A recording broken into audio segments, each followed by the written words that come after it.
जी हाँ दोस्तों, सीरियल मंगल लक्ष्मी में यहाँ पर तो मंगल ने छोड़ा आदित्य, अक्षत, ईशाना और कुसुम को। जी हाँ दोस्तों, यहाँ पर तो मंगल की मेहंदी हल्दी हो चुकी है और शादी की तैयारी भी हो चुकी है। जी हाँ दोस्तों, लेकिन यहाँ पर तो मंडप में मंगल के साथ ऐसा होने वाला है कि मंगल बहुत मुसीबत में फंस जाने वाली है, क्योंकि यहाँ पर तो आदित्य भी बहुत मुसीबत में फंस चुका है।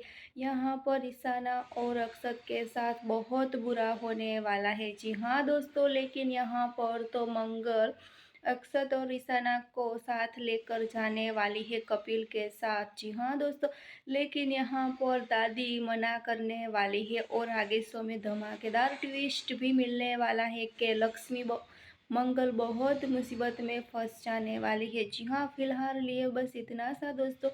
आगे देखने के लिए जुड़े रहिए, सब्सक्राइब और कमेंट करके हमें ज़रूर बताना।